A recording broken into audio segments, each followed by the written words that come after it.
मोजां हाबाफारि जादों। दुलाराय बर' फरायसा आफादा गासिबो बर'नि माहारियारि आफादफोर आरो जोंनि बिटिआरनि सिङाव थानाय गासिबो राजखान्थियारि हान्जाफोरखौ लेंहरनानै दिनै सावरायदों। जोंहा बावहाय बुंनो थाङोबा मोननै मोनथामसोल' एजेन्डा बावहाय सावरायदों। मोनसेया जाहैबाय जोंनि बिटिआरनि सिङाव मोननै लकसभा समस्ति जानांगौ, मोनसे क'क्राझार, गुबुन मोनसे उदालगुरि। जों गासैबो राजनितिक आरो अराजनितिक हान्जाफोरा बयबो बे दाबिखौहाय जोङो सापर्ट खालामदों।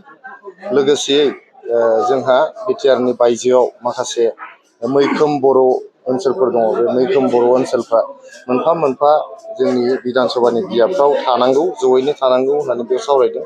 लोगोसेयै जोंहा बिटिआरनि सिङाव जिखिनि एसेम्बलि समस्तिफोर जादों, बेयाव माखासे मोनफा मोननै गामि बा बेबायदि भिसिडिसिफ्रा बबेबा मोनसे एसेम्बलि समस्तिजों थानो लुबैनाय माखासे दाबि दावाफोर बेयाव दङ। बेफोरखौ लानानै दिनै सावरायदों। जोबोद मोजां सावरायनाय जादों बेवहाय।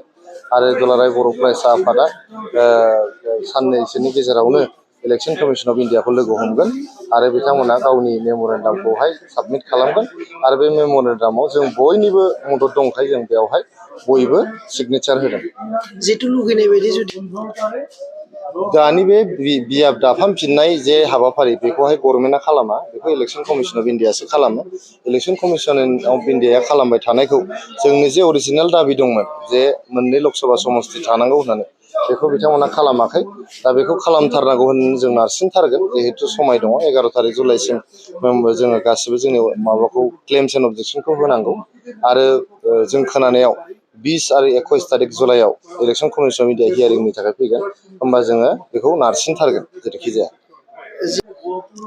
दुसिलायनायाथ' बे राजखान्थियाव थायो। राजखान्थियाव हयथ' मोनसे रुलिं हान्जा दङ, मोनसे अपजिसन दङ।